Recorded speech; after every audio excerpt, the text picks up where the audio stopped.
Hey guys, Jacob with Jacob Comics. Happy new comic book day, April 2nd, 2024. Hope all you guys found all your books in your cubby, on your new comic book shop wall. However you guys get your books, I hope you found all the books you were looking for this week. I know I did. It took me a couple extra days because Deadpool 13 was disappeared and didn't show up at my LCS. But I ended up getting a hold of a copy. So here we are. Before we get the loud, mysterious black bag out of the way, I do want to plug my Whatnot shows. Come check me out, hang out with me on Whatnot. Grab a mystery box that comes with a CGC 9.8 slab and 5 exclusive comics. And I got a bunch of other stuff. There's all kinds of keys, characters. I run, what people ask for, or if nobody asks for anything, then I just start running books. Come hang out with me. We'll get the loud, mysterious black bag out of the way and into the 4 books. As usual, I've read the books, and I'm going to give you my spoiler-free thoughts on everything I've read. So in spot number 1, I've got Miles Morales 32, or spot number 4, excuse me. And it was alright.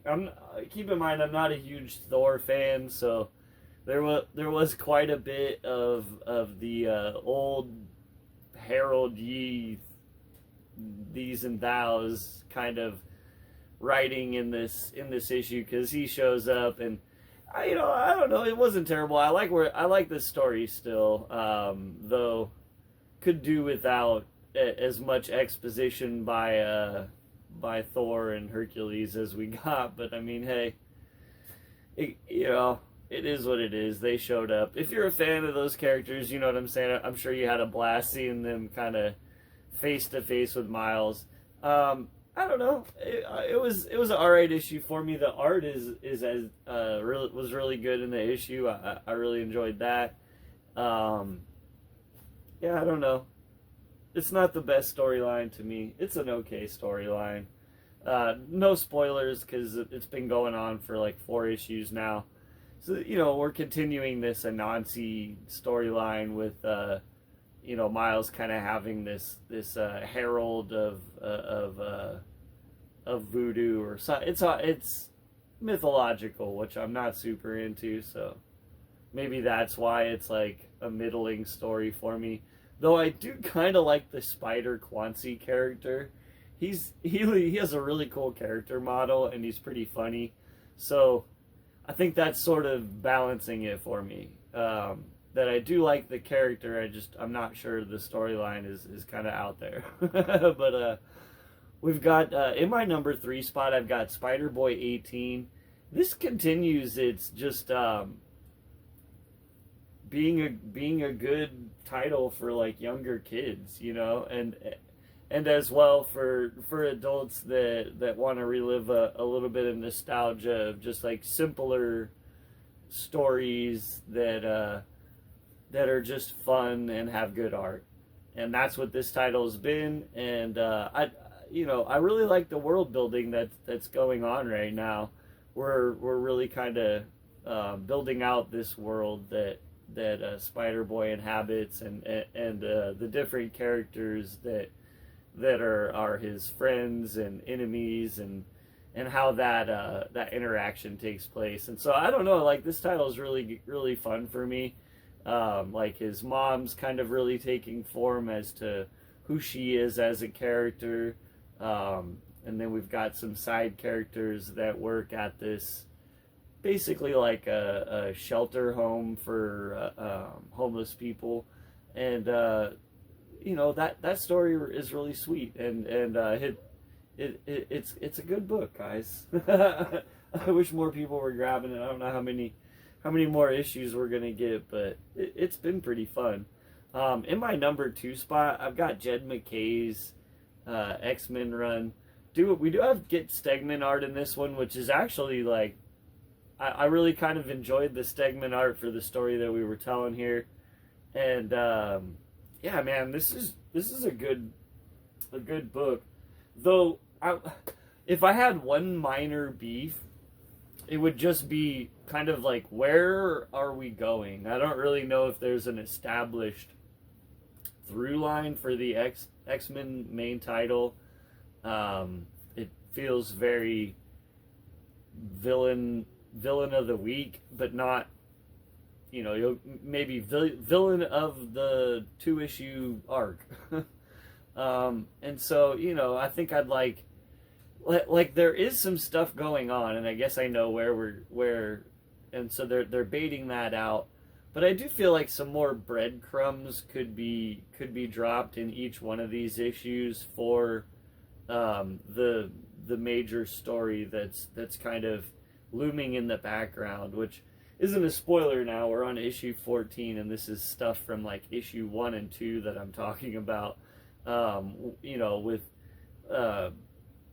the lady that has the former Xavier Institute for Learning, and she's kind of turned that into this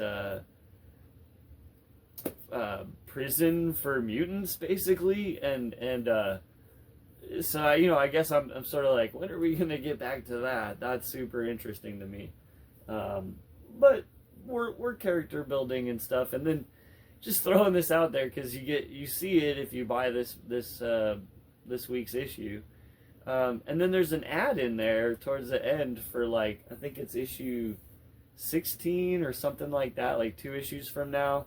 And it's like a whole new, all different team. And there's a bunch of characters I've never seen before on that cover. I'm going to give it a chance, but that kind of confuses me too. Like, wait a minute, we're just going to abandon these characters? What's going on? Probably not. Like, those are probably like new characters, but that maybe that does keep some interest, hold some interest for people for a minute. In my number 1 spot, second week in a row, guys, with a shocker in the number 1 spot, I've got Deadpool 13. It was sort of, honestly, just a middling week of stories for what I read. Nothing really blew me away.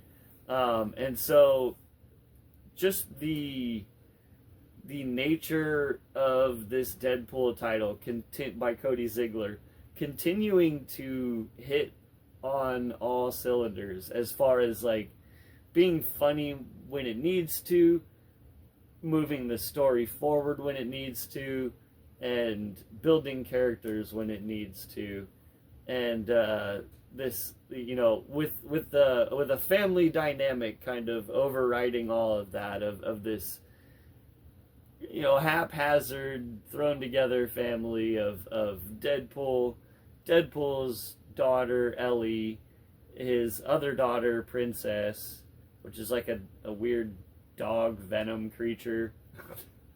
Too long to explain it. You would have had to read the last series. And the Taskmaster character. And then additionally, there's also Paul, who's like basically their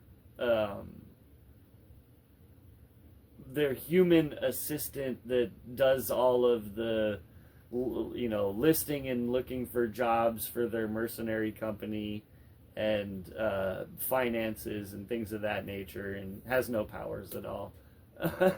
And this dynamic and the way that this story is written, it's so good, guys. It's so good.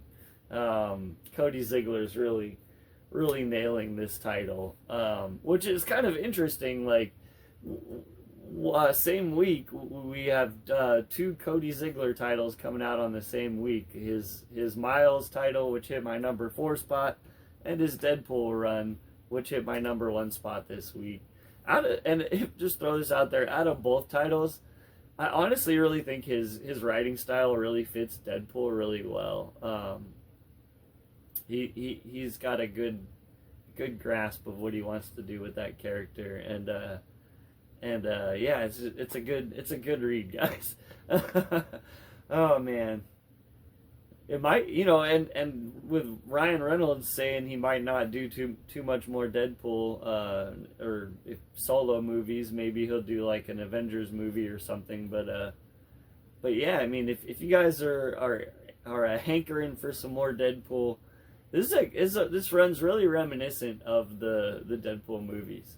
Additionally, I think I said that from the beginning. But anyways, that's what I have today, guys.